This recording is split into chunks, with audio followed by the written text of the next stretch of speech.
Welcome to Champlin Park High School for a great matchup in Northwest Suburban Conference boys basketball. It's the leader of the West Division, the Maple Grove Crimson, and the leader of the North Division and ranked #1 in the state, Champlin Park Rebels. Hi, I'm Jay Wilcox along with Ryan Iverson. And Ryan, quite a bit of buzz in this gym right now. Great matchup, very full in here. It's a coaches versus cancer night as well, and a lot of excitement for both teams. Well, it is, and it's the back end of a doubleheader. We just had a great girls game here. Coaches versus cancer, something so much bigger than the game of basketball. Everyone shows up, but more than that, it's two really good basketball teams. These players, these coaches, these fans, they know each other, and so it's going to be a really highly contested game and excellent level of basketball too. Champlin Park undefeated on the season, and they've played a lot of really good teams, including Apple Valley, including Hopkins, Roseville, and also last week a tough one against Armstrong. They deserve to be the #1 team in the state, Jay.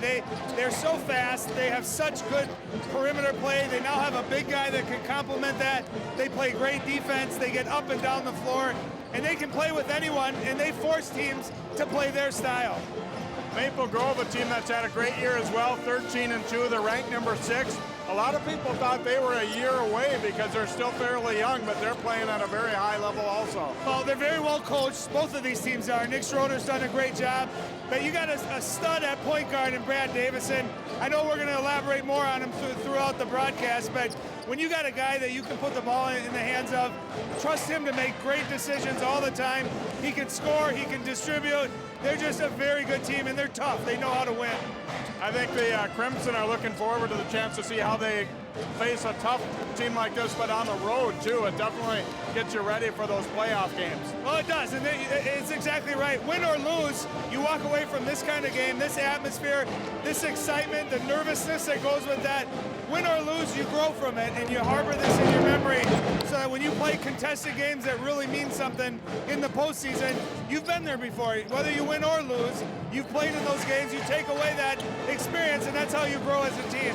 Let's talk key players to look at in this one, starting with Maple Grove, and as you mentioned, Brad Davison. It kind of all runs through him, and the teams that play them know that too, but can they stop him or limit him somewhat? That's a different story, and again, he's the quarterback on the football team, he's the quarterback of this basketball team, and really it's the same role. His job is to lead, his job is to make great decisions, and what's fun about him when you watch him is some guys just get it. Some people are just winners. He's a winner. He knows when to take over with his scoring. He knows when to get other teammates involved. He's got just a really good rhythm about his game. And he's going to have his hands full because Champlin Park's they know how good he is, and they're going to be gunning for him and trying to take his game away.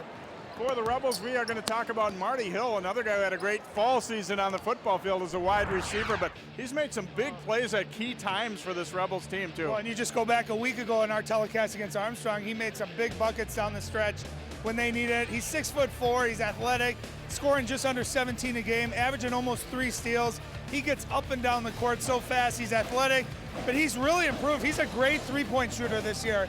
And they have so many good perimeter players, but you really could highlight any of them, but he's fascinating to watch. He's going to have to be at his best tonight. All right, should be a great one here. The Crimson and the Rebels before a packed house at Champlin Park. It's up next on 12 Sports.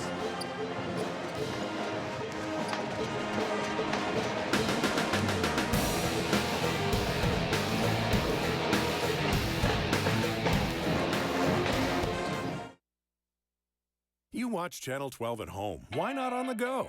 Channel 12 is online at 12.tv. Watch on your phone, on your tablet. Channel 12 is your local source wherever you go.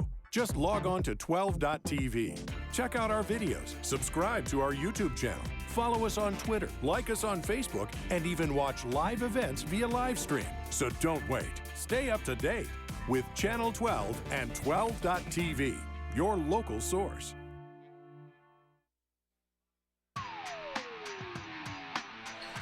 And welcome back here to Champlin Park as the teams have been introduced to the crowd, and we are getting set to tip off in this one. The gym all decorated for coaches versus cancer night, and they're passing buckets around for fans to donate. There's a silent auction going on as well as we get a look at the starters for Maple Grove. Pretty much the lineup they've used throughout the year. Jack Hutchison, Brad Davison, Taiwan Pickford, Coyote Awashika, and the big guy Reed Nico in the middle. Marty Hill, Jeremy Johnson, JT Gibson, and then the super softs, McKinley Wright and Theo John. for the Rebels. John and Nico will jump it up. That'll be an interesting matchup. I think it'll be also interesting to see if either or both or neither get in foul trouble too. That's the thing.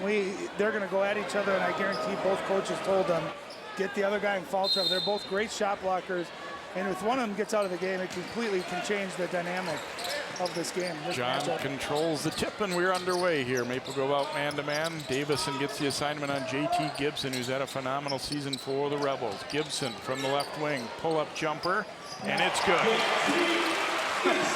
That's how you start a basketball game. A nice in-and-out crossover step back with a very good Brad Davison defender on him.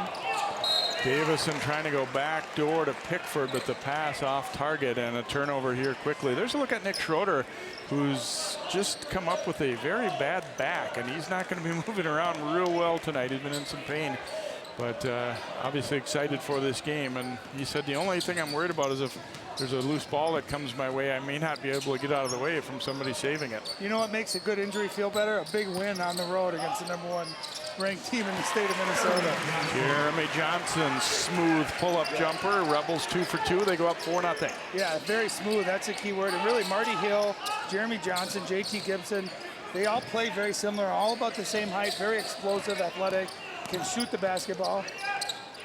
Davison inside. Awashika, though, was fouled by Theo John. He thought he had the clean block, but Awashika will go to the free throw line. There's a look at Mark Tuxerer. Done a nice job with this Rebels program, 9th season, and both of these coaches are guys that you played with back in the day. How fun. You know, both of those guys, I played AAU basketball growing up. They both are great guys. They both were very good basketball players.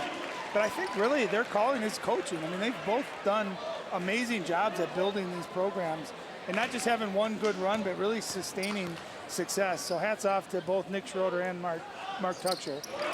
Awashika makes both free throws. Crimson on the board. They trail it now 4-2 as Champlin Park brings it up court. Kind of oversimplifying it, but I think it's safe to say faster tempo favors the Rebels, a little slower favors Maple Grove. McKinley Wright, first miss for Champlin Park, but Hill takes the rebound away. Back to Gibson for 3. That's in and out. And last touch by the Crimson. It'll be Rebels ball. And those are Reed Nickel rebounds. They have to be his rebound here tonight. He's got to be an animal going after him. You cannot beat Champlin Park when you give them second, third, or fourth opportunities. They cannot get offensive rebounds. They're too good offensively. Right, driving it hard to the lane, trying to draw a foul, and he thought he had, but the official didn't agree. Now the Crimson pushing it back the other way. Yeah, good defense by Hutchison there, playing without fouling, pressuring it, contesting that shot, but not fouling. Excellent defense. Around the horn it comes. Awashika inside for 2. Davison finds him. Beautiful basketball. 4 or 5 passes around the perimeter. They get a baseline flex screen, and Awashika comes off ready to score. I love when big guys catch the ball ready to go up with it. And a great feed by Brad Davison. Nice pick and roll there, but Hutchison got his hand on it, knocked it away from Theo John, so the Rebels will inbound on the baseline here in a 4-4 tie early in this one. Yeah, Hutchison making his mark on this game as a defender here early on. And they're going to need that because he's playing against some really good guards. Gibson, an air ball on the floater. Pickford boards it.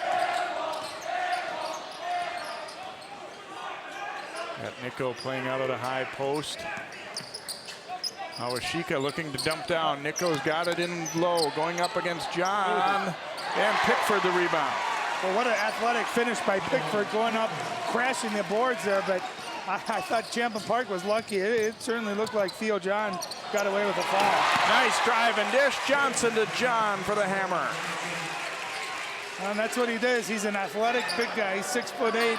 He can finish at the rim. When you set him up like that, there's not too many better finishers in the state of Minnesota. And John swats that Nico shot. Here come the Rebels. Right to Jeremy Johnson. Almost lost the handle there. Now goes inside. Theo John for Wright, but it was jabbed away by Davison. They want to go back to Theo John. Turns. Goes off the glass, no good, but Awashika up strong for the rebound. And that's Theo John. You know, we saw Armstrong doubling him when he caught the ball in the post the other day. Oh, beautiful find. Another block by John, though, as Pickford tried to get it up quick. Jeremy Johnson, long attempt, it's a 3. Well, and that's Champlin Park offensive basketball. Defensive rebound, they push it, get you to suck in. They have so many shooters on the perimeter, and just a beautiful looking shot. Jeremy Johnson is as smooth as it comes. Turnover on the Crimson there. Yeah, you can see here's just a great dribble drive. Jeremy Johnson draws Nico right to him. And Theo John, that's something he can do. He's very explosive. And then here's their transition, penetrate, draw the defense in, kick it out. Jeremy Johnson off to a great start here tonight's game. Talking to Coach Schroeder about that from Maple Grove, how that's the one thing that there's Gibson to the hole. That really sets Champlin Park apart, is that they've got guys who can slash very well, but also very good three-point shooters. Well, and to top it off, that formula is not successful unless you got unselfish guys. And these guys, they don't care who's the high scorer on a particular night. They pass to the open player. And when you add that element into it, Jay, it's a recipe for success. Davison cutting down the middle, knocked away, and it will stay with the Crimson. And John, a little push on Davison there.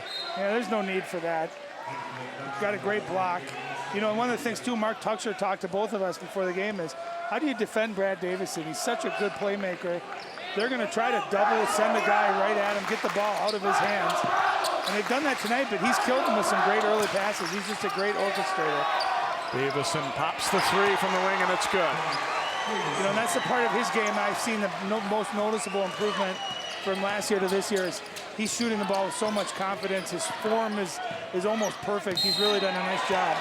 Awashika will be called for the hold as he got caught on the high side there on Theo John. Nice drive and dish, too, by Hutchison. Yeah, he's come out and he's made these intangible plays. Defensively, there he penetrate and kick. My question is, why would you leave Brad Davison to double Hutchison as he's driving? But a heads-up play and an unselfish play at that. Austin Matheson, number 23, is in there as Nico gets a break here for Maple Grove. Hill, a tough pull-up, no good there. And Davison will squeeze the rebound, and we get a foul on the Rebels. This might be on John. It is. It's going to be his second foul, and Mark Tuxer can't be happy when you get your big guy picking up a second foul 85 feet away from the basket, too. And you've seen already, I mean, he's impacted this game, Jay, defensively with how many blocks. When he's out of the game, teams feel a lot more comfortable attacking the rim against this Rebel defense. Nick Hayes replaces him, 6'3" senior. 2-point lead for Champlin Park. Both the big guys are on the bench right now. Davison wants another three, this time no good. Pickford up strong for the board, and he converts. Well, there's Theo John out of the basketball game. A lot of opportunities now for second chance points and offensive rebounds. Gibson to Johnson, and here's Hill. 11-11 our score, a little under 13 to play in the first half. Jeremy Johnson into traffic, and he traveled. The second defender got there and made him stop. Now he's saying I got hit in the face a little bit here, but the feet shuffled a bit as he tried to pass it off. Well, excellent help defense right there. It looked like Johnson had a lane, and I couldn't see what number it was, but someone completely shut that down, and it caught Johnson by surprise. He shuffled his feet. I got to tell you, Maple Grove's been very impressive here on the road early. Nico checks back in. Awashika gets a break here for Maple Grove. Well, and watch this matchup. Nico's, you know, obviously a lot bigger. And they're going to go right at him. And one. Davison the drive and dish. Well, he's 6'9". He's being guarded by number 10, Nick Hayes, is 6'3". Great looking pass. Keep the ball up high. Good shot fake. Good strong. He gathers himself. And that's what big guys got to do, is gather themselves, get their strength, explode up. He takes the contact. Chance for a three-point play. Crimson in front at 13-11. Nico trying to add one to that, and he does. They have not looked rattled out here on the road at all in front of this huge crowd, that's for sure. Well, and Nico right now becomes a valuable asset when Theo John's on the bench in foul trouble, because there's no one on the court that can guard him. Hill to Hayes, and lost the handle as he got his feet tangled with one of the Crimson, and it will be a turnover, and Maple Grove gets it back. Let's see here, if Champlin comes out, they're going to switch to that 1-3-1 zone defense. Mark Tuxer does a nice job of just changing it up every now and then, just to throw an offense when they start to get into their rhythm, to just change it up a little bit. Alley-oop for Nico, but he couldn't quite finish. Jeremy Johnson, little pull-up right over the top of Nico and good. Is he smooth or what? That nice mid-range, he's so smooth. He gets one hard dribble and elevates. But how about Nico? You don't have to dunk that. Just catch it, gather yourself, get the basket. You need the points, especially when you're on the road. Hutchison shot fake, takes a step in and can't get it to go, and it crawls over the top of the backboard. That's out of bounds. It will be Rebels basketball there. And here's Jeremy Johnson. Look at that one hesitation. He attacks. That's a tough shot when you got a 6'9" guy in Nico coming out to contest it. He's just a great mid-range basketball player. Wright brings it up. Gets a high screen from Hayes. Wright to the corner for Gibson, but a little off target. He couldn't quite haul it in. The Rebels looking a little bit disjointed here these last few possessions after a good start offensively. Well, we've seen them on Channel 12 earlier in the year where they just are so fast and explosive. They seem just a little out of sync so far, especially in their half-court offense. And hats off to Maple Grove, not turning the ball over, not allowing a dunk or easy transition points that Champlin Park so often gets. With a 3-second call against Nico there, so a turnover and into the game now for Champlin Park is Aaron Klepner, number 11, 6'3" junior.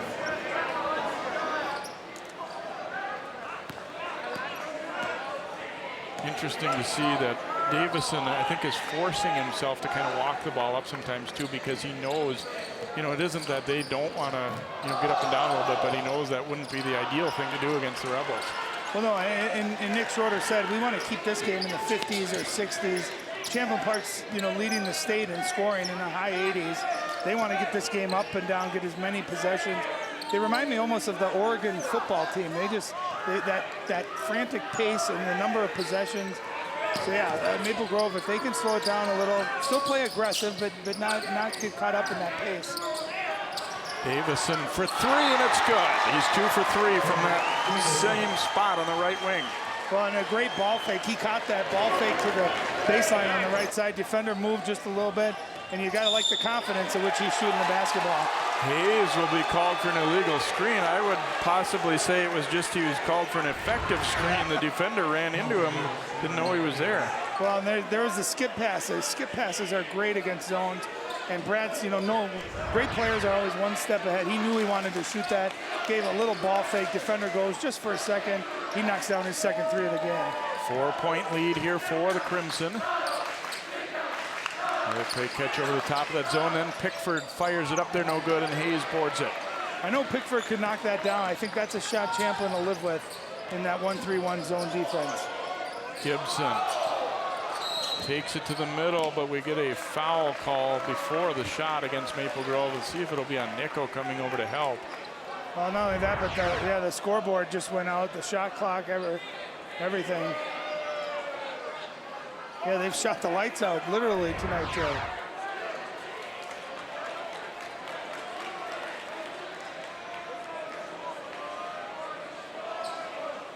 Who stepped on the court? That's more than likely what it is. The good thing about the scoreboards now is when it comes back on, it's still all there. Where that didn't necessarily used to be the case back in the old days, where it might be all reset and you'd have to kind of cross-reference with the scorebook to make sure you had everything right up there. Fun season for Champlin Park, and obviously the fan support is there for not only tonight but all season long. And to be number one, I mean, some schools are kind of used to it in various sports, and it's kind of a new thing for them. I mean, certainly they've had a good program and made a couple state appearances and everything, but to be number one is a big deal and a credit to their players and coaches. Yeah, it's still exciting, and they're learning too, and they've done it up to this point, being undefeated, but when you got that label on your back and everyone's gunning for you, giving your best shot, it's a different ball game than when you're that underdog. Johnson backing it out. Gibson comes to get. Gibson may or may not have pushed off there as Davison went to the ground.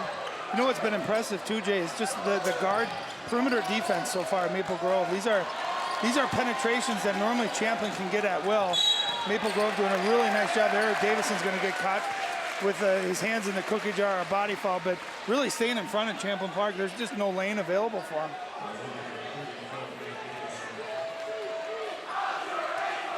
Inbounded to Johnson here. 4-point Maple Grove lead. They have succeeded in keeping the score down somewhat and the pace down somewhat.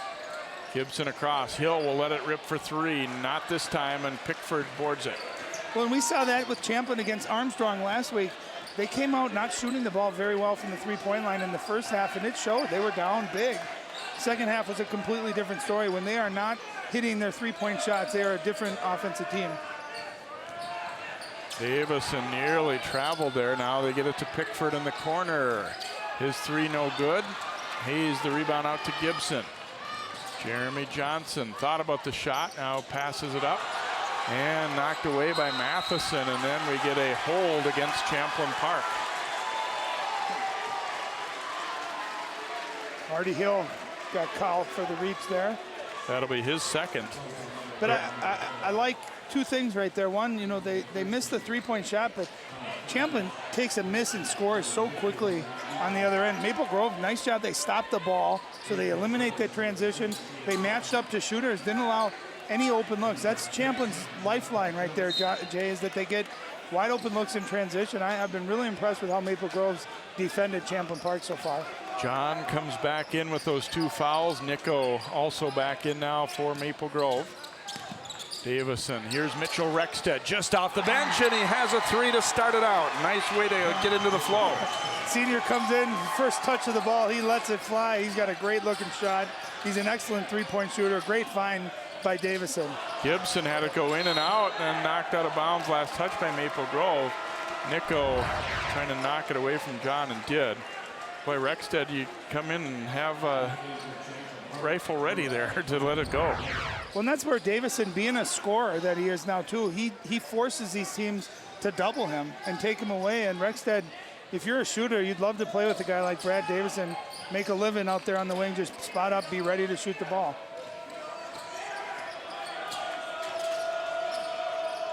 Kleppner dumps it inside. John kicks it right back out. Marty Hill trying to get a step into the lane and throws it to an open corner. As Wright cut on the baseline just as Hill was going to throw it. And again, the difference is they're not beating the ball. Whoever's guarding the ball is staying in front of them, so there's no reason to have help defense. And so that allows these perimeter defenders to stay on those shooters. And really, there's just nothing there. This has been excellent guard defense by Maple Grove. Davison driving, had it blocked, but a foul. John got the ball up top, but I think it's going to be Wright who ends up. Maple Grove asking for a goaltend, but they're not going to get that. I don't think so. Yeah, McKinley Wright, as soon as Davison, and again, a smart player and draws the contact, as soon as you hear that whistle, you throw it up there. And a smart play, heads up play, and just a really good poise. You see how he waited, paused for that lane to open, just attacked it, through the contact. Officials checking.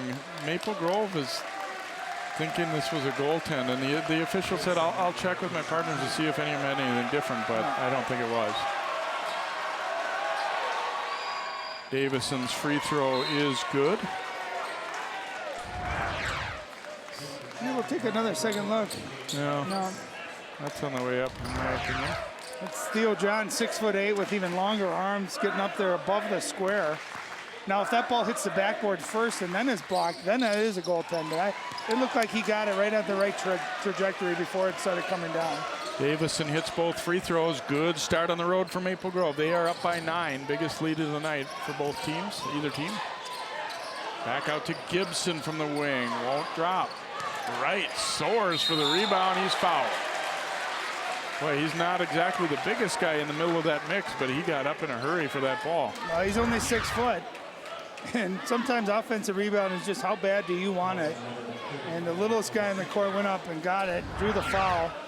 And that's a big foul, too, because that's going to be Awashika's second foul. He may have to sit down. And he's been pretty aggressive. He's had a nice game here so far. Right at the free throw line, no good. First free throw attempted by Champlin Park in this one. Meanwhile, Maple Grove has gone 5 out of 5. So that's one difference in them building the lead. It's hard to guard Champlin and not foul them because they're so aggressive and they have so many players that can get to the basket. The other thing, too, is Maple Grove's not doubling Theo John when he gets the ball in the post. And I think that's a smart move. I would make Theo John only a sophomore who's athletic, who's got a bright future.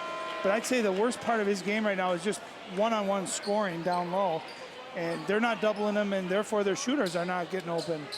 So a really good defensive game plan tonight by Nick Schroeder.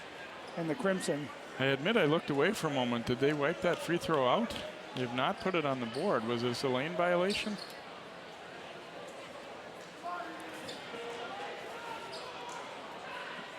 Maybe they're questioning, was it a 2-shot foul initially? Yeah, it was definitely a 2-shot foul. But they didn't give him the basket, huh? Or the point. No, now they did. Okay, they put it play. I'm not sure what the discussion was. It seemed to be routine. He may have missed the first, made the second. Tough shot, but Nico's there to flush it home. Well, you could say that was maybe a forced or a bad shot, but what it did is Theo John had to come over and try to get the shot blocked, and then a great job, Reed Nico, which you see so often when the big guy comes over to help. It allows the opposing big guy freed up for an offensive rebound. And I'm sure Brad Davison will tell you afterwards that was a designed alley-oop pass all along. Rexted called for the push out on the perimeter there. His first. Team foul number 5 on the Crimson. Jonathan Johnson, 13 in there for the Rebels. And John with the little hook. That was the best move I've seen him make in 2 games of watching him. That was just a really confident move. He gave a little shoulder fake over his right shoulder, came back with the right-hand jump hook. Just an excellent move. Back door, and John is able to block Pickford's shot and do it without fouling there, as he's got 2 already. Well, that's the key. How aggressive do you stay as a shot blocker, knowing if you pick up your 3rd foul, you're going to be sitting down the last 6:45 of the first half. That's where having those long arms comes in handy. You can foul without having to use the body. There's another block by John as Hutchison goes to the hoop, and then we get a foul call against Maple Grove as Matheson and Gibson almost got there at the same time, but Gibson had the ball in his hand, so the foul will go against the defender. Well, and that's Theo John. That's what he brings to this team, is he's going to make you think twice before you attack the basket. When he's not in the game, we saw Maple Grove get a couple of offensive rebounds and go into Reed Nico. But that's Theo John's strength, is shot blocks and just really changing the course of the game defensively. Right. Nice little pull up in the lane. Looks like the Rebels have made up their mind that we need to go a little faster here, regardless of what Maple Grove's doing. Long 3 by Davison, way off target. Hutchison boards it though, missed it. Scramble and Jeremy Johnson out, and they look to run it. Gibson kicking it over. Here is Wright, and that is good for 3. That's their team, and you can see how they feed off of each other. They feed off a transition. They get a quick jump shot on the previous one, and boom, they're off to the races. The crowd feeds off it, and that's just how quickly they can strike. That's why a double-digit lead on Champlin Park really doesn't mean that much. Look at it, and that's their team right there. JT Gibson pushing hard like a locomotive there. Defense collapses, and McKinley Wright had a couple of nice baskets here the last few times on the court. Gibson couldn't stop his momentum as he tried for the steal there and fell into Hutchison. So it'll be a 1-and-1, 7th team foul against Champlin Park. First on Gibson. And it crawls out, no good, and Hill the rebound. Rebels a chance to tie with the 3. And those are the little things. When you're playing on the road against the #1 team in the state, you've got to make your free throws, especially on the front end of a 1-and-1. And we're going to get a foul call against John, it looks like, away from the basket offensively. They came in with the hold call, and the Rebels figured it was on Maple Grove, but John is going to pick up his 3rd, and we'll have to check out. And that's such a big foul. Obviously, he's going to sit the rest of the first half. Forget what he's done offensively, which he's had a couple of nice moves so far. It's defensively what it means. And you can see all the eyes of the Maple Grove players. They get a little bit bigger now. Hey, I can attack that rim. I don't have this 6'8" shot blocker waiting for me. And you can bet that they're going to start going inside and pounding the offensive glass because of it. Crimson by 3, but they've had a bit of a drought here after they'd gone up by 9. Inside Matheson, no good. Tipped around. Here come the Rebels. Hill to Jeremy Johnson. Missed the layup. Tip try won't go. And back the other way comes Davison. Steps around Gibson and lays it in. Well, Brad Davison, Maple Grove saying we can run too. We got a heck of a point guard. We're not afraid to run and get some easy baskets. An offensive foul against McKinley Wright on the baseline. Well, and there's Brad Davison in the open floor. Just beautiful body control. JT Gibson goes for the steal. Just a nice carryover. And then down on the other end, Brad Davison steps up, takes a charge on McKinley Wright. That's a big momentum switch. And also McKinley Wright's second foul. Mark Tuxera working the officials a little bit. He's telling them, hey, this is our home gym. We're supposed to get those kind of calls. 5-point lead for Maple Grove. Corner to Hutchison for three. Won't go, but rebound grabbed out of there by Matheson. Now here's Nico. Back to the corner. Matheson short with that one as the defender got to him. Hill, corner, Jeremy Johnson won't drop. Pickford boards it. Pickford's had a nice game. Yeah, he's been active, hasn't he? He's had a couple of nice buckets on the offensive end. Great defense, good rebounding. And even though Maple Grove there, that last possession, missed a couple of threes, really good patience, good poise.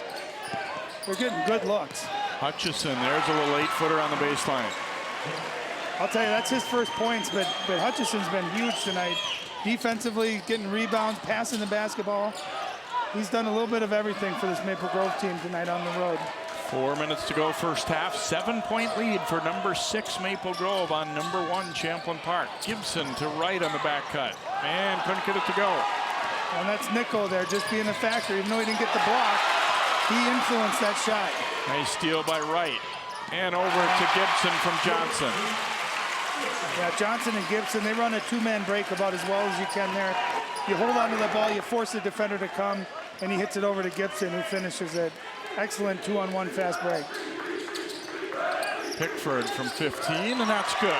They're finding the seams in that zone fairly effectively. Well, the seams are that high post there, and then those short corners are the baseline threes, and they've certainly done a nice job there, and they're using ball fakes, and they're doing no-look passes. They're getting good looks. Hill, a screen from Gibson. He rings up a three. First bucket for Marty. He's certainly smooth. He's got a great jump shot. He hit some big threes the other night on the road against Armstrong, and a much-needed three to cut this lead to 4. Timeout requested by Nick Schroeder of Maple Grove here with his team up by 4. So look at the North Division first of the Northwest Suburban, Champlin Park. Certainly the class of that side, it would appear, and the class of almost any side. And Maple Grove and Armstrong, the top 2 so far. Osseo down here by their standards, but they'll still be probably near the top of that side. You know, Coach Tyson, you won't want to play them come playoff time. And you see Champlin Park, as we said, has really earned it by beating some of the other top teams. Maple Grove in there at number 6. Armstrong still at 7. Hopkins at 10. We got a lot of good teams in the area once again here. Well, we were fortunate last week. We had 2 of the top 5 teams in Armstrong and Champlin. Tonight we got 2 of the top 6 teams. So in Champlin Park we found very similar to last week. They were down, only they were on the road, but they were down in double digits in that first half. The thing that's scary about Champlin, and they've done it enough times where they can make up a 10-point deficit literally in a minute. So I'm sure Nick Schroeder's telling his guys, listen, we've gotten off to a great start, we've executed, but no lead is safe here. We got to continue to do that as we move forward in this ball game. In for the Crimson now, Jared Martinson, number 31, a 6'5" junior. Hutchison comes out to get it, so both John and Nico are out of this game at the moment. They try and double Davison, but he whips it inside. Awashika, a little turnaround, one drop. And then Jonathan Johnson gets to the rebound. Well, great play, good patience there by Davison. Awashika's just got to finish that. Jeremy Johnson got all the way to the rack, but couldn't finish it. And it will be Rebels basketball, though. He's smooth when it looks like he's going in slow motion, doesn't it? Against, really good defenders, but he's going by him. He's just a smooth basketball player. But, Jay, all that jelly and no toast. You got to get the basket. You got to get the points. Gibson working it out on that left wing. Baseline now. Jeremy Johnson open from the top of the key. Won't fall. Scramble, and we get a tie-up on the rebound. Wright and Awashika. And they get a little talk in there, too. Okay, yeah, you got Wright. Wright. You like Wright's aggressiveness, but take a look at how big Coyote is before he steps into him there. I have one simple rule in my life. You never fight a wild coyote. And Awashika, he's a big, tough, obviously a really good football player. And he's not someone McKinley Wright wants a piece of, but you love the toughness. And again, he's going after offensive rebounds with just absolute abandon. Awashika back to Davison for a corner three. Wouldn't go. Good block out by Hayes. Now here come the Rebels. Right. They whip it down low. Jonathan Johnson could not finish, though. Martinson grabs it.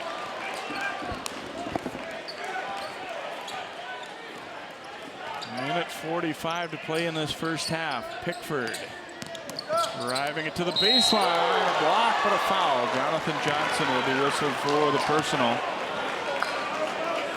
And it will be free throw time here for the Crimson. It's Pickford.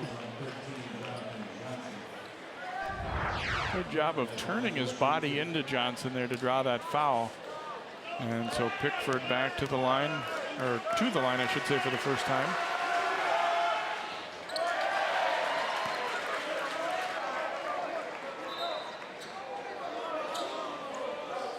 Hill comes back in. Jonathan Johnson will get a breather here for the Rebels.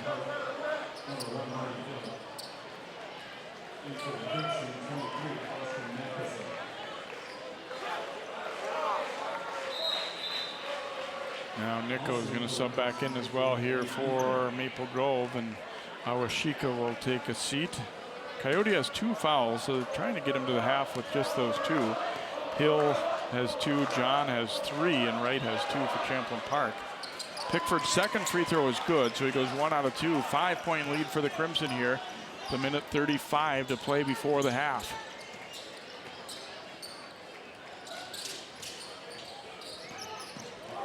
Right, crossover, and then Nico blocks it, and out of bounds off of Wright. It will be Maple Grove basketball. Nico did a nice job of just waiting on him here and not, going over aggressive and getting a foul there. And then it takes a bad bounce for the Rebels' sake.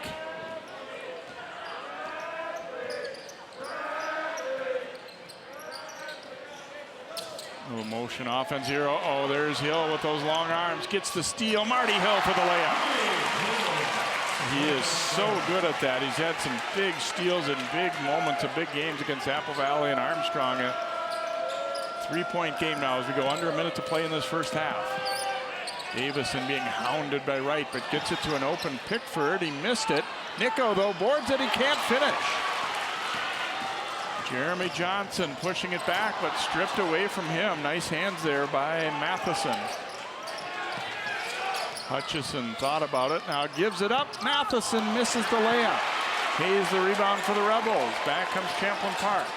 Gibson will kick it left. Jeremy Johnson's 3 won't go. Hill boards it though.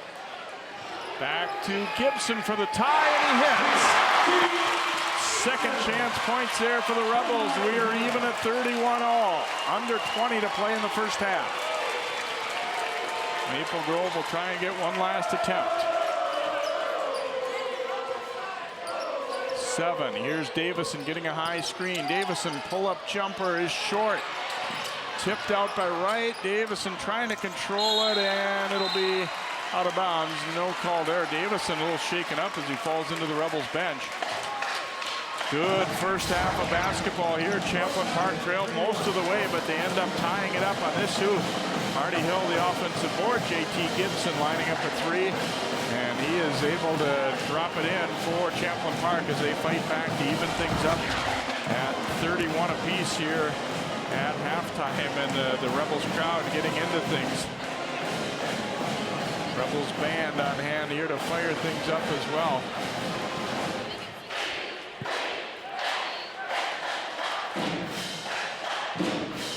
So a really entertaining first half. Maple Grove did a lot of things that they wanted to do, but Champlin Park fighting right back to get it to even at 31 here at halftime. Let's go down now to Ryan. He's worked his way down to courtside with Mark Tucksher. Thanks, Jay. Hey, Coach, I mean, down double figures. What a rally there at the end. What changed? What allowed you guys to get back into the game? I think we got some rebounds. They were getting us second chance buckets and stuff like that, and then we get out and run. We're much better in transition. We're moving the ball around. We get open looks. We've seen this before. Last week, Armstrong down at the halftime. Your pace wasn't as frantic as normally. What do you say to him again? How do you go back to the well and get this team playing at that pace? Yeah, the pace is going to be real intense the second half. I mean, we got some foul trouble, but our boys, they're going to come out running here the second half. You couldn't ask for a better atmosphere, coaches versus cancer. Good luck in the second half, Coach. Thanks a lot. All right, Jay, back up to you.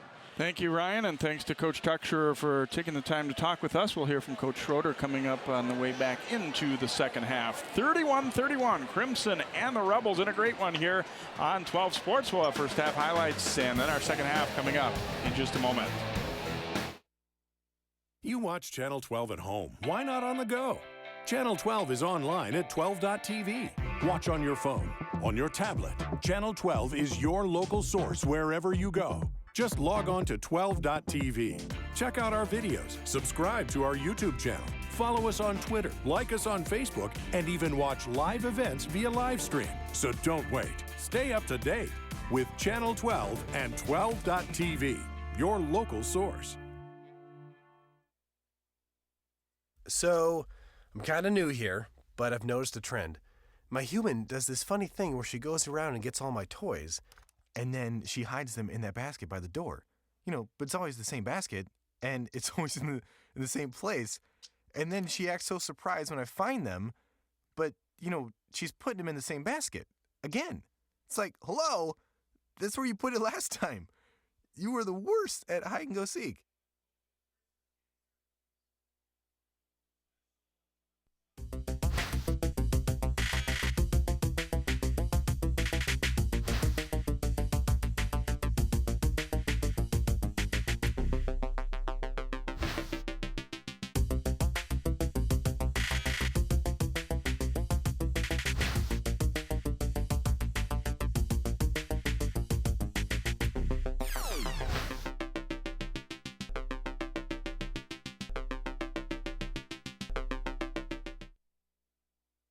My new mom and I have a lot in common. The great outside. We both love the outdoors. It's so shiny. That's not a flower. We both love geology. Oh, look. An igneous one. That's not a rock. And she knows a lot about wildlife. A labradoodle. That's not a dog. Hanging out has been kind of fun. You don't have to be perfect to be a perfect parent. Thousands of kids in foster care will take you just as you are.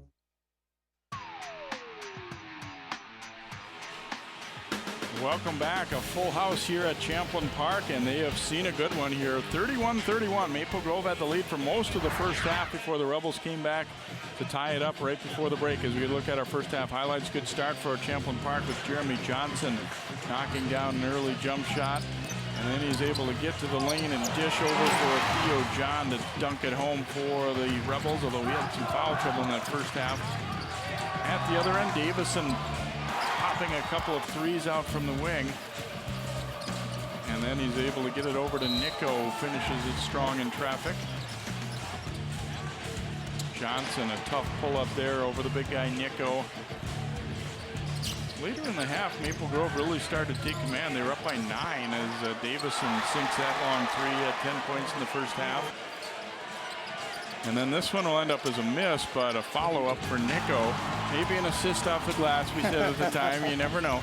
And John with a nice little jump hook move. Beautiful offensive move right there. That's how you work on it. When you work on those post goals, that's exactly what it should look like. Great hustle by Wright there, and that got them going the other way. And as Coach Tucksher said, when we can get out and running, that's when we're really at our best. And late in the half, they end up getting an offensive board, and Gibson seemed like he had sort of a quiet first half, but he ends up with 9 points. Not bad overall. And they maybe didn't play quite their A game, but they're still right back in it. Davison with 10, 7 for Pickford, and Nico at 5 for Maple Grove. Gibson with 9, Jeremy Johnson with 7, and McKinley Wright with 6 in that first half, Ryan. And a lot of good things for both teams to like. Maple Grove, I think in a way, you might feel frustrated to say we played not a perfect half, but pretty darn close, and yet we still end up only tied. Well, and we talked about it during the broadcast too, Jay, is that this Champlin team can make up 9 points in a matter of a minute or so. And I thought Maple Grove had a great game plan. And I'm anxious to talk to Coach Schroeder here in a few minutes. You know, they did a great job of staying in front of the guards and forcing tough shots and tough possessions, not allowing Champlin to get those drives, penetrate and kick easy threes where they get the momentum, and then a turnover, and another, that back and forth frantic pace. And it'll be interesting to see if Maple Grove can continue to sustain that. And we know at halftime, we saw it last week in the Armstrong game, Coach Mark Tucksher's letting them know we got to play our game, our style, our pace, and they have a tendency to come right out of the gates in the second half and do that. So 31-31, we'll be back with more of our halftime here from Champlin Park High School. You're watching Northwest Suburban Conference Boys Basketball on 12 Sports. So, I got this new family, and I don't know what it is about this one, but she can't seem to put down that toy all day long. Tap, tap, tap, tap. Oh, and she even talks to it. She talks to that more than she talks to him. What's up, bro? Nice shirt. Who's she talking to? Her mom? She talks to her mom a lot.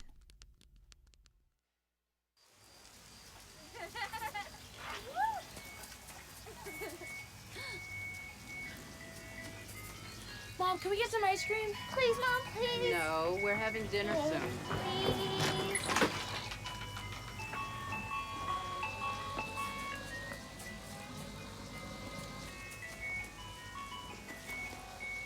You don't have to be perfect to be a perfect parent. There are thousands of children in foster care who will take you just as you are. Michael Adams? Here. Michael Adams? Here. Michael Adams.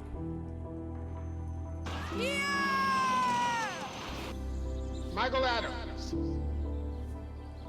Students who miss 18 days of school in any grade risk falling behind and not graduating. Absences add up. Keep track at boostattendance.org today. Adopting a new pet is a rewarding experience. And Shelter Pets makes super pets. Your new best friend will steal your heart, bring you happiness, and enrich your life for years to come. You can make a difference in the life of an animal. Adopt and bring home a shelter pet today. To find out more, visit theshelterpetproject.org.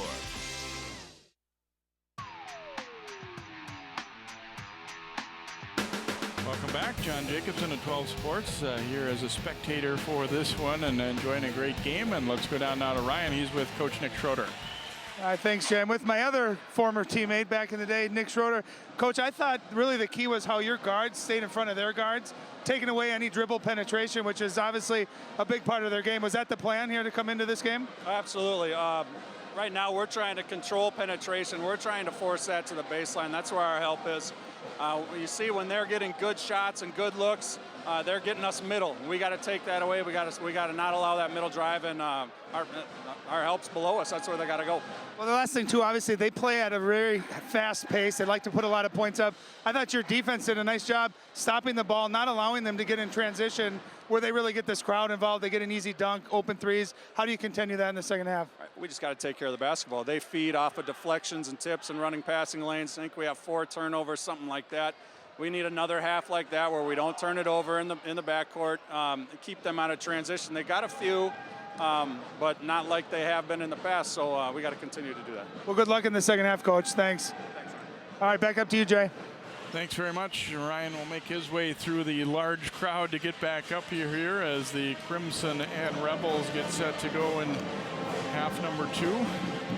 Both coaches have kind of learned on the job too, and getting used to these big moments here. And I think the calm that they show, the players feed on that a little bit too. As you've been through it before. In both cases, they've played some pretty good opponents and faced a little bit of adversity too here in Champlin Park. Obviously on their home court, they'd love to send this huge crowd home happy and keep their win streak intact and all of that. But both teams going to be the better for having been pushed and tested like they have been here tonight. Maple Grove looks like they'll have their original starting 5 back out there. Hutchison, Davison, Pickford, Awashika, and Nico will start this second half here for Maple Grove. And both teams have had all 5 starters score. A total of 3 bench points between the two teams. Rexstead's 3 when he came in off the bench. That's all we've seen for bench points, although I don't think that's terribly unusual for these teams, no. Ryan. They're not necessarily built for a lot of bench scoring. No, and actually that favors Champlin because I think their pace, they're used to playing it. Their guys are in great shape. When you're not used to playing that, guys have a tendency to get fatigued. And you saw Maple Grove, miss some shots maybe they normally make, miss some layups, some jumpers. So I always think it's interesting to see how opposing teams do against this pace and if they need to go to their bench more just to stay fresh, especially, the last 18 minutes of the game. Theo John has 3 fouls for Champlin Park. Nobody else has more than 2, but obviously that can change in a hurry. Hill and Wright have a couple, and Awashika has a couple for Maple Grove. We're underway in the second half here. Champlin Park trying to take the lead back. They had it early, but haven't had it for quite a while. John turning into Nico, had it blocked, and it's off Theo John. And it will be Crimson basketball. That's been an interesting little matchup. They both had their moments, certainly, in this one. And you can see his footwork and skill set isn't quite ready for a fadeaway jump shot like that. That jump hook we saw in the first half, that was a brilliant move, an easy move to do and a great move. Wanted the pick and roll dunk there to Nico, but Jeremy Johnson coming over to help out, tipped that pass away. And it will be Crimson basketball. And I think Theo Johns, he's only a sophomore, Jay, in the next couple of years, he's going to be that go-to scorer. The strength of this team and this year's, the way they play in their style is their guard play. They just got to have him be a defensive catalyst, block shots, and be a great rebounder. Awashika flipping it over to Hutchison. John might have gotten a piece of that one. Nico the board. Nico trying to go up inside it. It's stripped on the way up. Davison to the floor, and we'll get a tie-up. Boy, Davison was double teamed there on the sideline. He fought through it, and they almost got an easy hoop out of it, but didn't. Well, and Nico had that ball. Jay, did you see how he brought it low and it got slapped away by the guards? And he's got to know, too, Theo John's got 3 fouls. He does not want to pick up his 4th. You got to go right at the big fella. Try to get his 4th foul and get him out of the game. Davison will trigger it in here for Maple Grove to Awashika. Now Hutchison thought about that 3. They quickly throw the double on Davison, but he gets it to Nico. Baseline, rolls in and out. Oh, the tip by Pickford nearly went. Now Awashika does get it to go. Yeah, beautiful baseline pass. You can see they tried to double Davison. He's able to break 3. Foul call on Davison as Gibson went to the hole. There he went baseline. Nice pass. Nico contested jump shot in and out, and you can see Pickford tapping it up there. And who's there to clean it up but Coyote Awashika. Second foul on Brad Davison.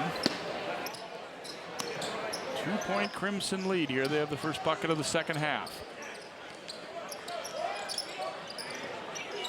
Wright drives and dishes to Gibson. Now they go to Theo John, looking to attack with that jump hook. Nice. Keep it simple. He's got the footwork for that. He's got the timing for that, and that's unblockable when he extends like that and shoots that right-hand jump hook. Beautiful move. Davison getting a high screen. Hutchison now to Nico. Nice cut. Yeah. Baseline pick for the layup. Yeah, Pickford saw Marty Hill turn his back. Nico saw it. Pickford went back door. Beautiful inside-out move right there. And John taking it up inside, and Nico is called for the foul. Thought he had another block, but instead will be called for the foul. His biggest mistake there was letting him get so deep.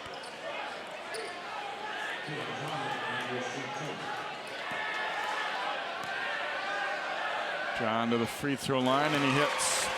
And Theo's got nice touch. He's not a bad free throw shooter. He can knock that mid-range jump shot down, which for a 6'8" sophomore is remarkable, and that's a big part of his future and why a lot of major Division I programs are looking at him. Misses the second. Awashika snares the rebound, so a 1-point Maple Grove lead.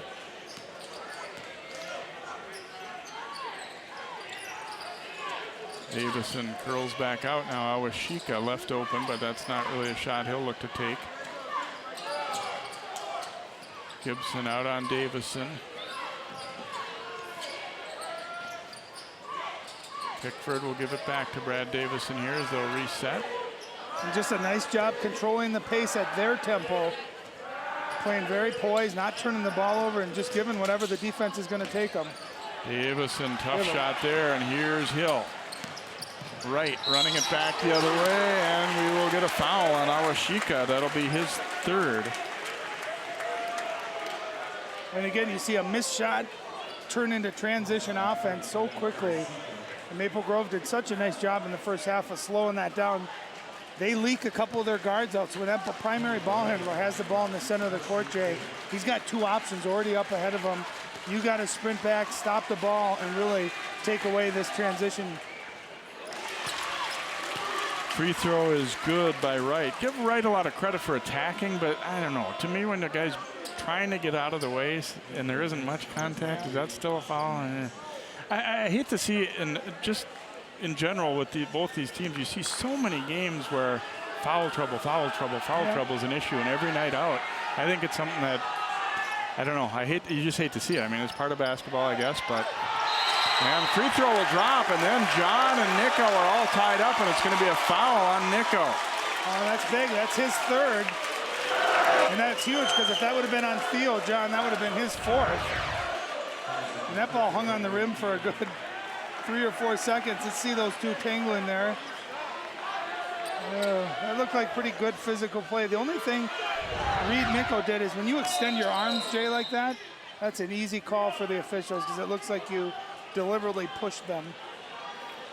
Now there's some question at the score table here.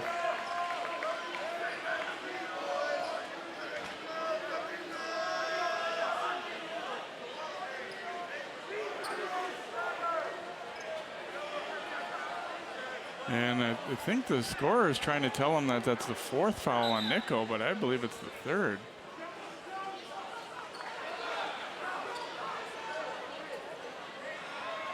I thought that's what the official scorer read to Nick Schroeder, and boy, that one would be hard. Would be something hard to correct, because the individual officials out on the court are not keeping track of individual fouls. Well, what would make that hard is Reed would have to sit down then, obviously, with his fourth.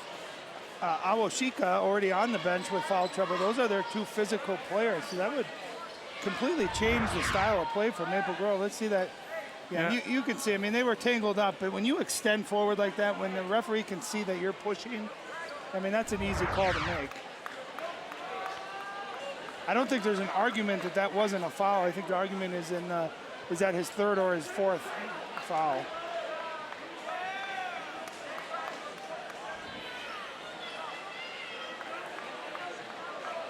And again, not something easily corrected, or. Well, this is when if they were smart, they'd come to the Channel 12 Stat Inc., known as Jay Wilcox. So I don't think you've ever missed a foul or been inaccurate. No, I wouldn't say that, but no, I was watching because he picked up his second foul just a few minutes ago. Yeah, the scoreboard has indicated the same way that we have. But the official scorer over there in the stripes is saying that it's the fourth. Got some more Northwest Suburban boys action. Park Center and Osseo renew their rivalry coming up next Tuesday. Both teams, down a little bit from what they've often been. However, God, how many great contests in the playoffs? Yeah, exactly. In this section have we seen between those two programs? Obviously, Park Center has a new coach, new program this year, and Osseo lost a lot of their big talent. But like we talked about, Coach Tyson knows how to win. He knows how to win big games in the postseason. I would never bet against them.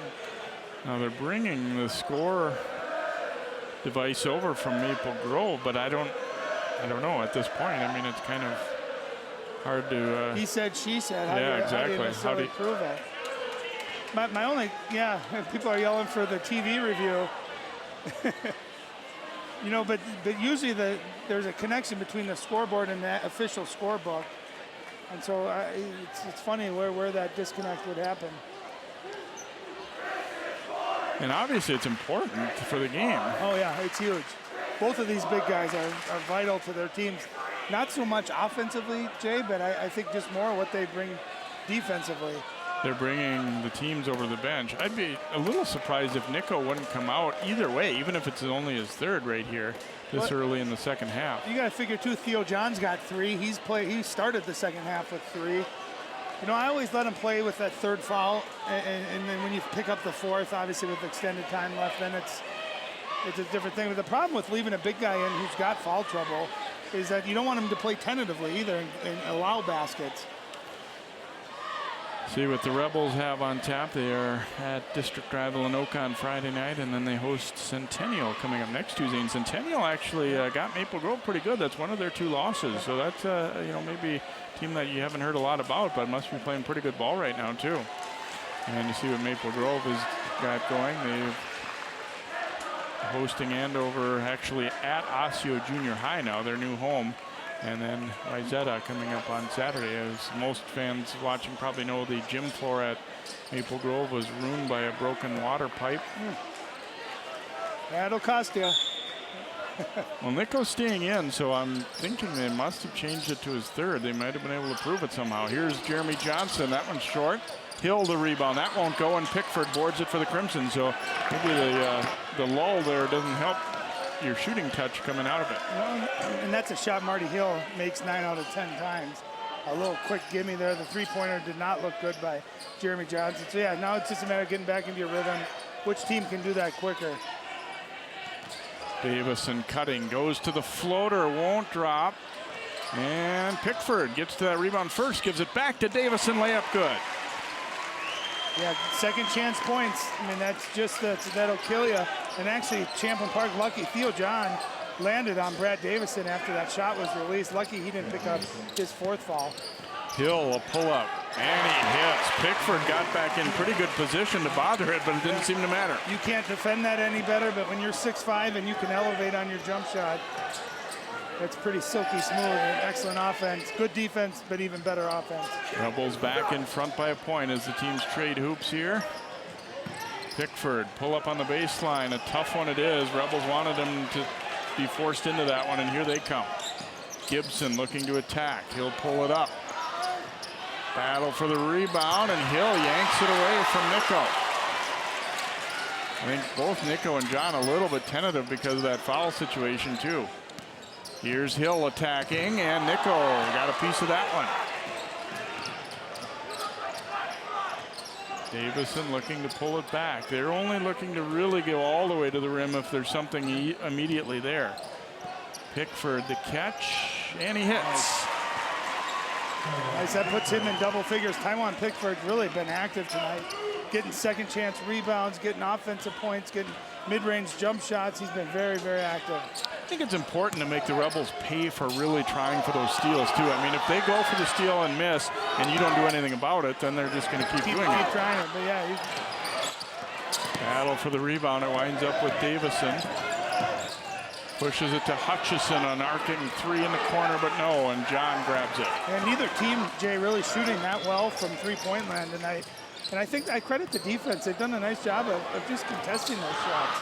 Gibson the miss, and Wright nearly came through and had a theft there, but Davison now will walk it up here. Maple Grove leading it by a point. They led for much of the first half. We were tied at halftime. Here comes Davison trying to draw the foul on John, and he did. John will probably have to head to the bench with 4. Davison will shoot free throws. Yeah, and it almost looked like Davison jumped into John. Yeah, not almost. Yeah, and you can see that he definitely did. And, you know, I don't think that was a foul, but that's a smart play by Brad Davison, knowing that the big fella's got 3. You jump into him, and you force the referee to make the call. And whether it's right or wrong, it happened. And just a smart play by Davison. And Theo John, I don't know what else he could do other than completely get out of the picture. But that's a game changer. We've seen what he does defensively as far as his shot blocking and even his rebounding. To get Theo John out of the game, I think Champlin Park's a different team. Davison's free throw is good. And like I said earlier with Wright, you know, all credit to him, all credit to Davison here, but I always, I don't know, I better hold my tongue, but when an offensive player so clearly creates the contact, to me, whether he's set or not goes out the window a little bit. And I'm sure there are officials watching that'll tell me I'm 100% wrong, but I don't know. You gotta give the defense a chance. No, but on the flip side too, you credit offensive players for being smart and being aggressive and knowing when to get in those situations. 3-point lead here for Maple Grove after Davison hits a pair. I know I've talked about it, but their perimeter defense for the Crimson has just been outstanding. I mean, there's just nowhere to go. There's no lanes. There's no penetration.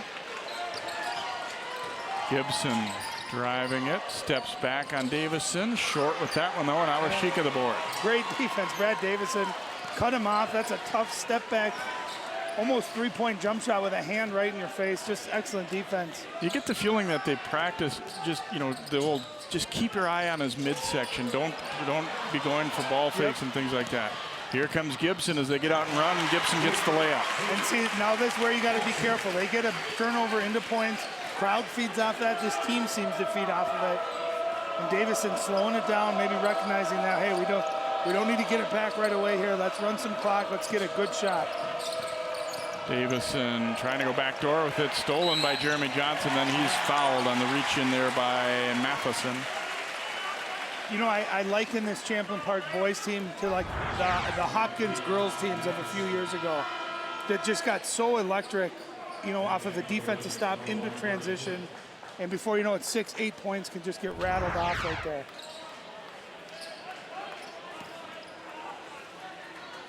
Rebels basketball as they try and retake the lead, trailing at 41-40 here. 11.5 to play in the ball game. This one's been as good as advertised. Number 1 Champlin Park, number 6 Maple Grove. Of course, a big one for section seeding down the line as well. Back out right to Jeremy Johnson for 3. Rebels are back in front. And there was one of the few times tonight where there was a penetration and there was a lane. Defender had to come in to help, and it allowed Jeremy Johnson to get a wide open look. That is Rebel basketball, penetrating and kicking. And there just hasn't been a lot of it tonight. Wright really moving his feet well on Davison tonight. He's done a good job. Backdoor, Pickford gets the layup off the feed from Matheson. Great pass by Matheson. And how many times have we seen Pickford, his defender turns his head, he goes right to the basket, backdoor on the baseline, and it's got an easy basket. You know what else was good about that is the timing of his cut. There's Davison getting a steal, trying to give Champlin Park a taste their own medicine, and then Hill fouls him. Yeah, good foul, good hustle. Marty Hill getting back. Why not force a guy to go to the free throw line, earn it? Great hands by Davison, who's a very good defender. Yeah, and that's the right call, and good hustle, good play by both sides there. Number 3 on Marty Hill. Davison to the free throw line where he is 4 for 4 tonight. And he's already right at about his season average, 14.4. That's going to put him up over that. But I wondered who would guard him. Who would guard him tonight out of those perimeter players? You know, I was thinking Marty Hill or JT Gibson just with their height and their length, but they're going with McKinley Wright, only 6 foot, but he's got the quickness, the foot speed, maybe to stay in front of Davison. Davison makes a pair. 45-43, Maple Grove here. 10.5 minutes to play. You know, and that's one of the things, too. I wondered if Champlin would maybe go to some more high ball screens to try to get some of their guards some, you know, some open lanes, some open penetration. They really haven't done that. I think sometimes the feeling maybe is you clutter things up that way, too. Here's Klepner missing. Right the board, right the hoop and one. There he goes again, getting to the offensive glass. Watch this effort. McKinley Wright, great position. Look at him box out Pickford. He gets inside position and just a really nice job. And actually, that's going to be the 4th foul on Awashika, and that's big. He's been physical. He's been great tonight as well. What a play by the sophomore. The smallest guy on the court with another offensive rebound, Jay. Really impressive. So Nico now comes back in with, we think, still 3 fouls. And a long discussion earlier, if you're just joining us, about whether it was his 3rd or 4th. McKinley Wright hits the free throw, and he now has 11 points as Gibson will check back in. And the Rebels go back in front, courtesy of that 3-point play by McKinley Wright. Now it'll be Gibson defending Davison.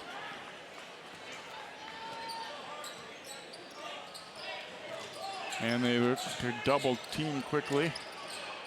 Oh, beautiful ball rotation. Here's Pickford, the shot and the miss. even though it's a pretty open look, I think that the Rebels don't mind that they force a shot and, okay, let's get going the other way. Gibson short on the 3. And let's see if Brad here decides to attack in transition. Driving it and had it blocked. Davison got it back, though. Missed with the left hand. Nico's follow is good. Even though Davison didn't score there, he made that play by being aggressive, being strong, kept it alive, and Nico does the job finishing it off. Excellent, excellent play. Crimson back up by 1. 9-10 to play as Johnson looking to get a high screen.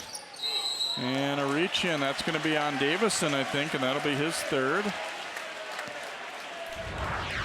Yeah, and I just, you know, even like I said, he missed this play, but look at him go after that. And just, you could argue that that was a foul, but he wanted it more, and he took it away, Jay, and he kept it alive. And the big fella comes in and does the dirty work and finishes up. And that's where having Theo John on the bench, again, comes into play, because Reed Nico is going to be licking his lips attacking the offensive glass. Jeremy Johnson at the line, knocks it down. We're even up at 47 now. Wright getting set to check back in for the shooter Johnson, which, assuming a make, gives them a chance to set their defense a little bit as well. And Johnson calmly makes a pair. 48-47, Champlin Park back up by 1 as Wright comes back onto the floor. It's been a great, fun basketball game tonight, just back and forth. Each possession feels like, you know, it's the most important possession of the game, and a lot of lead changes, a lot of ties. It's been a really exciting, fun game. Pickford's pass stolen by Hill. Hill cutting it back, now leaves it for McKinley Wright, left it short. And Klepner ends up with the rebound, and he is fouled. Pickford was there, as was Hutchison. We'll see which one it'll be. And there's the long hands of Marty Hill getting the deflection. And again, we talked about how unselfish they are. He flips it off to Wright. Wright just a little bit short. You know, and it is a team game. And look at, there's Aaron Klopner coming in with a big hustle play. And he's going to have a chance to increase this Rebel lead. Foul was the first on Pickford. And Klepner's free throw good. First bench point for the Rebels here tonight. They go up by 2. And really, that deflection by Marty Hill and that led to that transition, that's about, I can't think of another possession where they've just flat out gotten a steal or a deflection. You know, you usually see a number of those throughout a Champlin Park game. Klepner makes a pair, so the Rebels now up by 3. Is this the time when they start to squeeze tight and pull away a little bit like they often do, or is Maple Grove going to be able to hang right there with them like they have been? Well, and you can see the plan when Brad Davison uses a high ball screen. The plan is double him, get the ball out of his hands, make someone else make a play. Hutchison, back cut, layup good, and a foul. Again, they go back door. And you can tell that must have been Maple Grove's plan tonight. If you have it, look for that back door. If your defender turns his head, go back door, and more importantly, Marty Hill with his 4th personal foul. And how about Jack Hutchison? I think he's had a tremendous game tonight. Only his 4th point with a chance here to get his 5th, but he's just played a heck of a ball game, played great defense, been very smart. And Maple Grove, just when we were talking if Champlin was going to be able to run away with this, they come back with an answer. Hutchison's free throw is good, so we're evened up again, 50 apiece. Again, fouls an issue for a few of the key players for both teams. Hill getting his 4th right there. Timeout, Mark Tuxerer. John is already on the bench with 4 fouls. Awashika has 4 for Maple Grove. Nico has 3. Davison has 3. So that'll be a key factor down the stretch of this one as well. And 18 fouls already for Maple Grove. So Champlin will be shooting 1-and-1, and very soon the double bonus. Only 3 team fouls on Champlin. So they're doing a nice job of playing without fouling. Well, we were tied with 18 minutes left, John, and now we're tied with 8:20 left. It's been a great back and forth ball game. Yeah, the 2 principles I'm seeing is Champlin's doubling Brad Davison on those high ball screens, and Maple Grove is countering that with, as soon as that defender that's guarding the perimeter wing, if he's not watching him, they're automatically being told to cut back door. And we've seen a number of easy layups, including that one that just tied the ball game.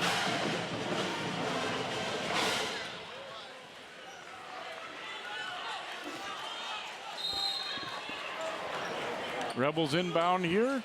50-50 as Wright starts the offense.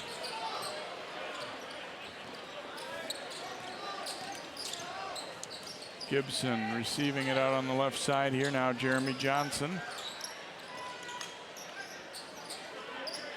Gibson looking to attack. Goes by Pickford. Oh, and it won't drop, but he'll go to the free throw line.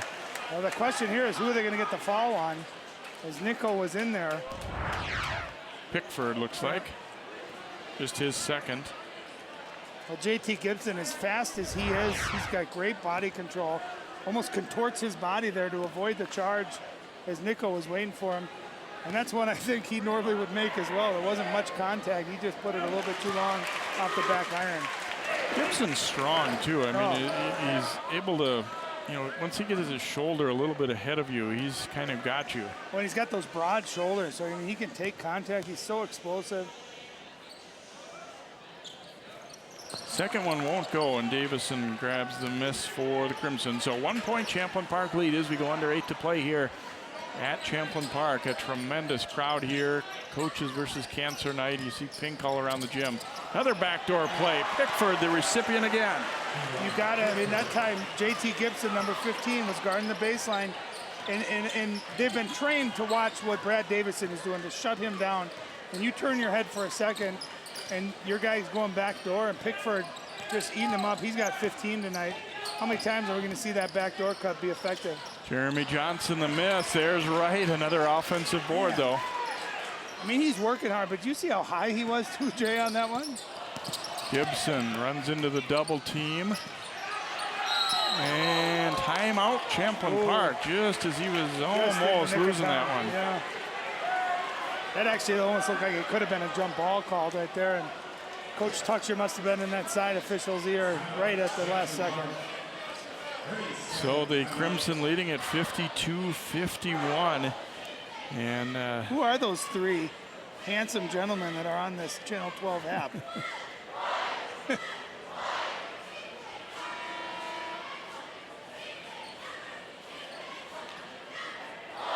See, interesting to see how long, you know, when do you bring back Theo John? When do you bring back Awashika for Maple Grove? Obviously, it depends somewhat on how the score stays and everything, too. But it's always that question, you know, if you save him forever, then you've lost the ability to use him. But then again, if they come right in and quickly get a foul, then it hurts, too. Well, and I don't think they lose a lot with Theo John on the bench offensively. I think it's more defensively, especially on those backdoor cuts. If you have him as your last line of defense, he's your rim protector. You know, so I would bet we'll see Theo John back in the game here within the next minute or two. Johnson looking to drive it here. Pretty solid D, though. Now Gibson going around Pickford. Layup is good. Well, you just said how strong he was. Did you see him, how quick he exploded by that, but he gathered himself, and that's the lost art of a jump stop. Came to a jump stop, exploded through the contact, used his strength. And Pickford trying to answer. Gibson will be called for the hold. I love this move, Jay. Look at him rip that ball through. He comes to a jump stop. There was contact there. That could have been an and one, and he just took it and exploded. Beautiful offensive move. Crimson inbounding from the baseline. Pickford now to Davison, but Johnson recovers to get out there. Nico calling for that ball. They didn't get it to him. He's got about 6 inches on the defender, Nick Hayes. He wants the ball. They're fronting them. They're trying to get that lob over the top to him. Nico's got to be a little careful, too, though, that he doesn't get that elbow out there and get one offensively. Baseline drive and the steal. Johnson, they ran into no man's land there.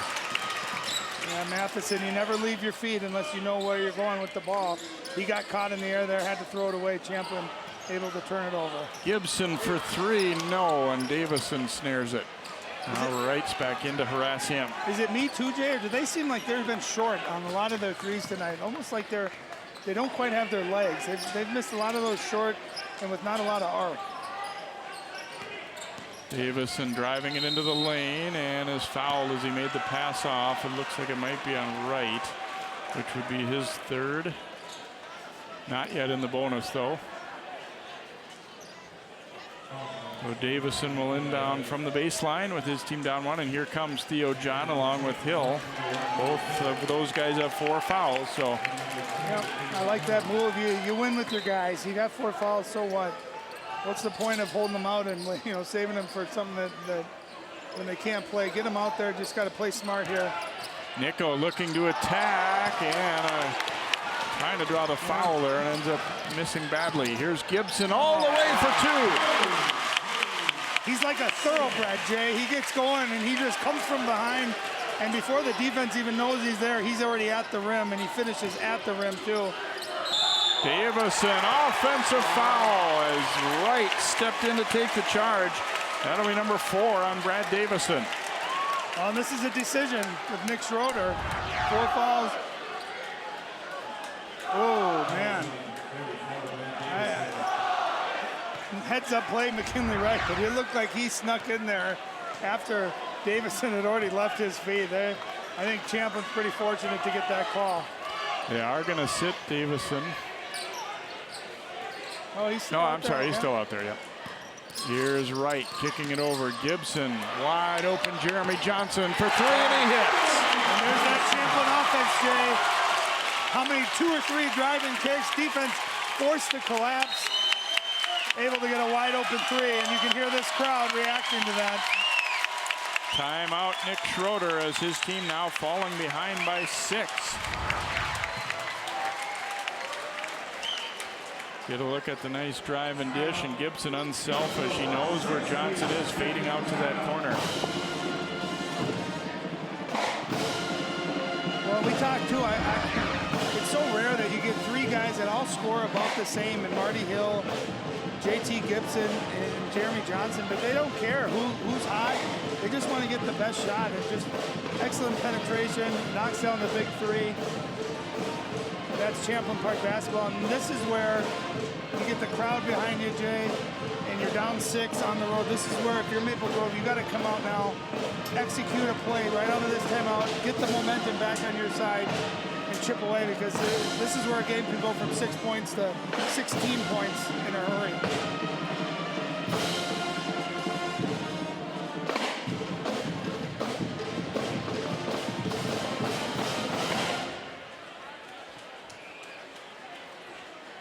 So 4:55 to go as the teams break their huddles here in Champlin Park. Biggest lead they've had after they were behind for much of the first half, battled back to tie it up, and then we've kind of gone back and forth, trading leads here in the second half. But they put it together a little streak. And they've done it without Marty Hill, who's averaging 16 points a game, only has 7 here tonight. So they've done it without him. McKinley Wright has picked up the scoring and the offensive rebounding. JT Gibson's come on as of late too, getting to the basket. And Jeremy Johnson's had a very nice all-around basketball game. And this is Mark Tucker at his best, coming out of the timeout, playing a 2-3 zone just to try to change it up. He probably knew Nick Schroeder had his set play against a man-to-man defense. Excellent job. Pickford the miss, Jeremy Johnson the board. Gibson again to the hole, lays it in. He's so good, isn't he? Got that high ball screen. And Nico didn't have a chance to turn around and see Gibson. He gets all the way to the rim. That's his 3rd straight possession, getting all the way to the basket. Very explosive. Fun to watch. Pickford back out to Davison. Across to Hutchison. Maple Grove going to need to be efficient from here on to have a chance. They're down 8.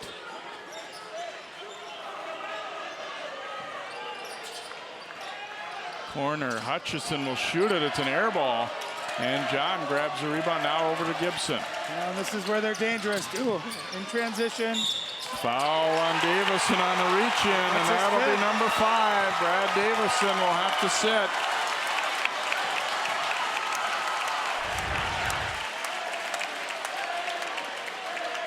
Right he got there, him, yeah. got him on the arm. You reach like that, that's an easy call for the officials to make. That, Brad is such a smart player. We've talked about him in a number of telecasts. That's just when you're the leader of a team on the road against the number 1 team in the state of Minnesota. You just can't, knowing you have 4 fouls, you can't put yourself in that situation. challenge is daunting enough on the road, and now that they've lost their best player, it's going to be that much harder. Right to the free throw line. Rebels trying to stretch the lead to double figures. First one's good. You know, the thing, too, when you watch these guys, you know, we've seen it the last 2 weeks. They're down at half. You get the feeling like maybe they're not that great. You know, these teams are playing with them. They're ahead. They just seem to wear you down over the course of 36 minutes. And that pace, even though tonight I thought Maple Grove done a heck of a job slowing them down enough, you still see it at times, and it just seems to wear a defense down. And they just keep coming at you, and they have so many talented players. Timmy Bishop just into the game, picked up the dribble right at half court. Boy, he's getting into the game for the first time and handling the ball here. That's a tall order this late, but he has to sub in for Davison. Pickford, long one in and out. John had it briefly, then taken away, and then John swats it away. And Nico falls to the floor hard. Did they call a foul on I don't John? think so. Certainly could have been. Well, the initial block is clean, but then he throws but Nico keep your eyes off on him. Nico. Watch this. He just throws Nico off. That he's lucky, A, that wasn't his fifth foul, and B, he's lucky he did not get ejected for that.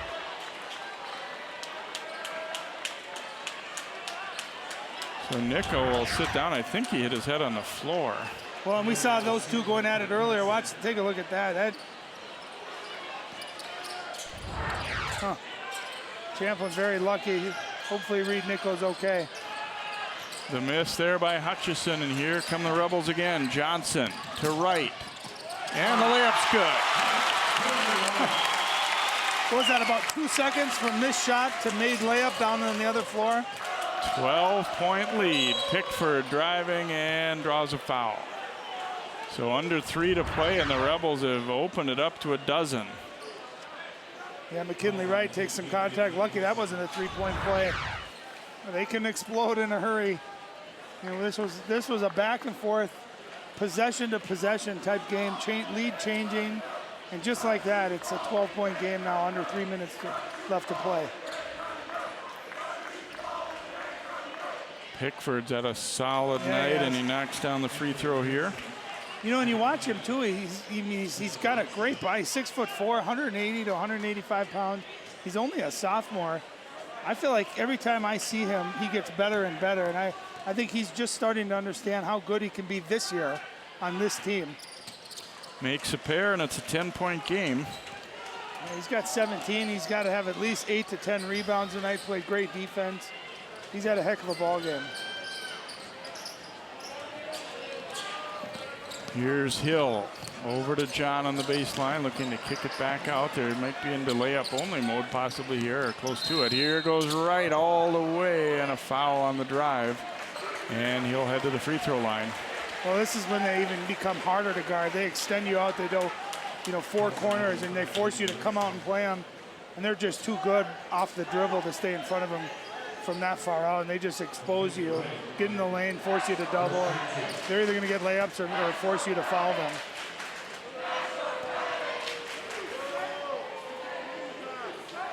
Wright's free throw spins out. He missed the first one he took, but then hadn't missed the next 6.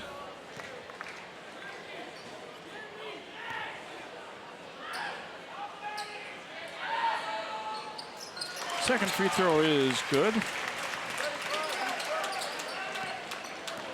So an 11-point Champlin Park lead here. Trying to pull away late. And there's a steal by Hill. Marty Hill for the layup, no good. Wright, the rebound, missed that, but Hill tips it home. It's hard to stop. In transition, you got 3 Rebels attacking at the rim on the offensive glass. Little volleyball up there. When you got a head of steam running too, there's no way to get a block out or anything. You're just kind of at their mercy. Boy, Hill is He plays so those passing good. lanes so good. He's got long arms. McKinley Wright, another board. Look at the effort by Marty Hill. He misses the layup, comes back into play, grabs another offensive rebound. That was just all effort, and And Champlin is so tricky when they can play those passing lanes and be aggressive defensively. You know, and it shows too that Davison's really the engine that makes this offense go. With the ball in his hands, he makes those good decisions. He would know that back door is coming and recognize that. They're a different team, obviously, without him. Hutchison makes a pair and a timeout taken here. As the lead is sitting at 11 now for Champlin Park, trying to stay perfect on the season. And obviously these teams we said in the same section as well, and it would give them a big leg up. And I mean, obviously as it stands right now, they'd be the #1 seed by far, but you know, there's still some season to go. So anytime you can chalk up an important win against, you know, another top level team like this in your section, that's another big win too. Well, I think this game was important for different reasons for each team. Champlin Park, it just validates again that they're able to play different styles and beat tough teams. You know, they've done it all year long, beating Hopkins, beating Apple Valley, and to do it again against a very good Maple Grove team, the #6 team in the state. And on the flip side, Maple Grove can say, hey, for about 30 minutes of this game, we were back and forth. We had a 9-point lead. We were right there. We just got to play better without fouling. We got to do a better job of blocking out, of not giving second chance points. But I think their game plan was right on. I think they executed it very well. Things started to change, obviously, when Brad Davison got foul trouble. Reed Nico sat out with foul trouble.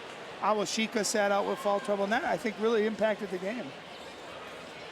To Champlin Park's credit, though, they played through their foul trouble with a little bit less noticeable lull, I guess you'd say. Well, part of the reason Maple Grove didn't is to credit Champlin Park for they're always attacking. They are always in attack mode, and that puts a lot of pressure on the defense. Here the Crimson come with a double, but John gets it ahead to Jeremy Johnson. He'll kick it right back out. Now Gibson to the corner. Jeremy Johnson. I'm going to play keep away here and force him to foul him. Hill to Gibson and now Wright. Tough team to trap, though. They've got a lot of guys who can handle and a lot of guys with quickness. And they're smart. I mean, let's give them credit too. They play smart. They know who's open, when to get it to them. And when you got 4 guards that all handle the ball and are that quick and hard to contain, you're right. Their best offense might be just going 4 corners and opening it up like they've done here later in the second half.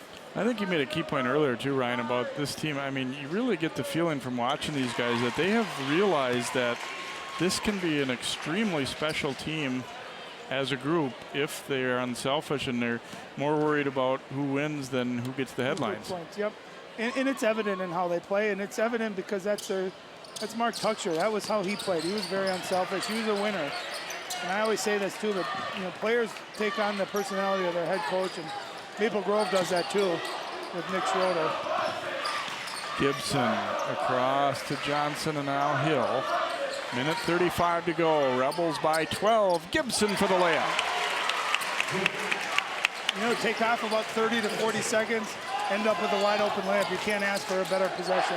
Rexted trying to answer with a long one. Gibson, Johnson, and he will dribble it across and they'll pull it back out. Right through a double team, goes to Gibson, and now tough for Maple Grove now. They're down 14 and just trying to chase. John looking weak side to right.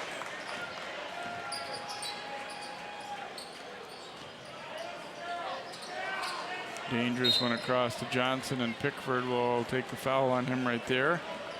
Third foul on Pickford. I don't think that's exactly what Maple Grove wanted there, but Coach Schroeder looking at him, why did you make that foul? It's habit though. You're chasing the ball, you want to get the ball back, and you never fault the kid for playing all the way to the end, and Taiwan Pickford is doing just that. Jeremy Johnson hits the free throw, and boy, you'll see the box score of this one maybe and think, yeah, well, Champlin Park kind of had their way, but for most of the night that wasn't the case. Is he borrowing your robe, Jay? Great outfits, great pink outfits again, supporting the Coaches versus Cancer. There's Pickford with another basket. He's had a heck of a game, 19 points. No, and you know the other fault, you know, we saw Champlin last year when they had a great team, and Were they ranked number 1 at one point last year too? 1 or 2, I know they got up there. But you know, my concern was with them was they won so many games so lopsided. And when they finally got into that really close game with Osseo down the stretch, they didn't execute well. And you wonder when a team, just like Oregon in big games in football, you know, when you play that style, are you able to slow it down and execute? And that's why I think this year they're a different team because they've won some close games. The game with Apple Valley went down to the wire and they executed. The other night, Armstrong, they were down at halftime. They came out and executed. Tonight was back and forth. And they, like you said, they fought through it and they executed. And if they play their best, Jay, I don't know if there's another team in the state that can beat them.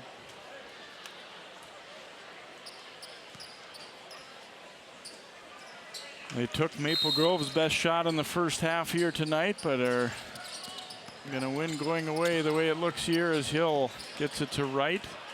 Under 40 seconds to play. Gibson will leave it for Theo John for the dunk. 15-point game. Hutchison has that one swatted by John.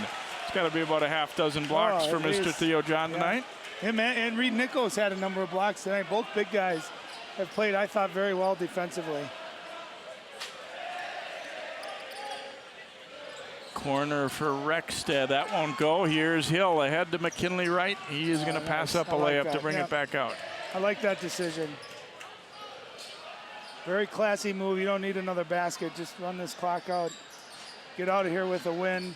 The #1 ranking, still undefeated. What a fun game. Both of these teams are a lot of fun to watch. I'm tired just watching them play. I'm sure these guys are certainly drained after such a great game. 73-58. Champlin remains unbeaten.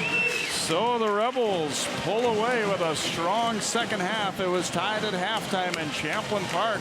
Perfect at 17-0. They win at 73-58. We'll come back with more of our coverage here from Champlin Park High School on 12 Sports.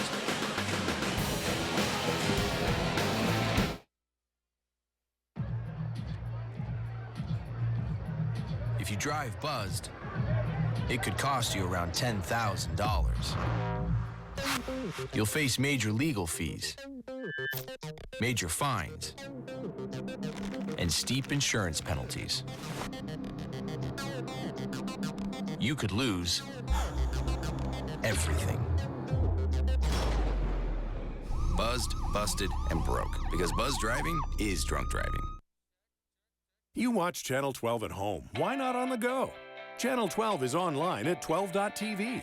Watch on your phone, on your tablet. Channel 12 is your local source wherever you go. Just log on to 12.tv. Check out our videos, subscribe to our YouTube channel, follow us on Twitter, like us on Facebook, and even watch live events via live stream. So don't wait. Stay up to date with Channel 12 and 12.tv, your local source.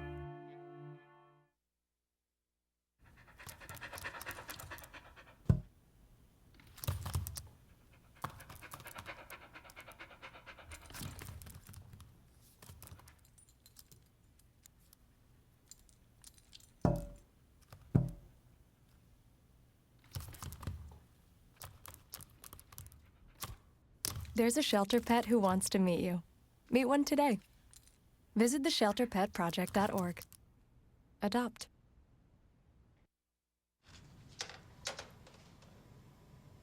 Wow, these are really good. You act surprised.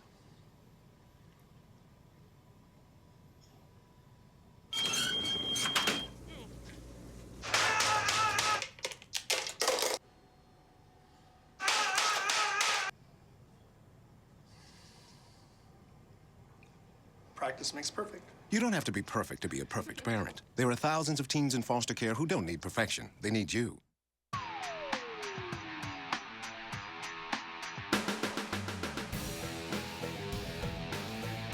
73-58 win over Maple Grove. And we're joined by a couple of the guards that helped make it happen for Champlin Park, starting with JT Gibson. And guys, they played a strong first half, just like last week over against Armstrong. But what was the key in that second half?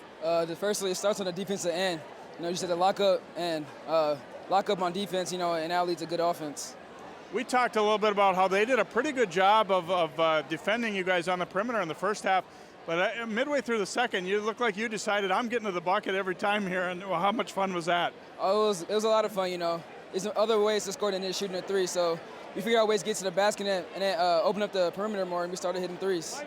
Huge crowd on hand here tonight. You know, how much fun was the whole night to be a part of? Oh, it was a great experience, you know, great atmosphere, playoff atmosphere, and that's what we're looking forward to. All right, JT, great job. Have fun the rest of the season here. Thank you. And McKinley Wright, solid performance all the way around. You got the assignment most of the time on Brad Davis, and you did a great job against him. You know, how key was that for your team overall? I mean, Brad's a great player, first off. I mean, starting with me covering him, I had to stop him for our team. You know, he's pretty much all their offense, and he's the main player on their team, so we pretty much had to slow him down. We slowed him down, and we were fine. Got him fouled out of the game, and we went on the run and took over. What did you guys talk about at halftime there? I mean, obviously it wasn't the first game where you'd been, you know, in a close one, but what did you guys say at halftime? Well, our coach came in and told us we started slow and we need to pick it up on the defensive end. We picked it up on the defensive end. He also told us we need to attack the basket, and that's what we did. You guys have been having a special year so far. You know, what's it going to take to keep it up and get into that state tournament? We got to pick it up on the defensive end, for sure. Defense win basketball games. That's what we need to pick it up a little bit more. All right, McKinley, great job here tonight. Have fun the rest of the way. Thank you. McKinley Wright, great performance here tonight for the Rebels, along with JT Gibson, and a great performance overall in that second half for Champlin Park. And a great game overall as the Rebels win it by 15 as they pull away from a halftime tie. Hope you've enjoyed this one here from Champlin Park. For Ryan Iverson and all of our crew, I'm Jay Wilcox. Good night from Champlin Park.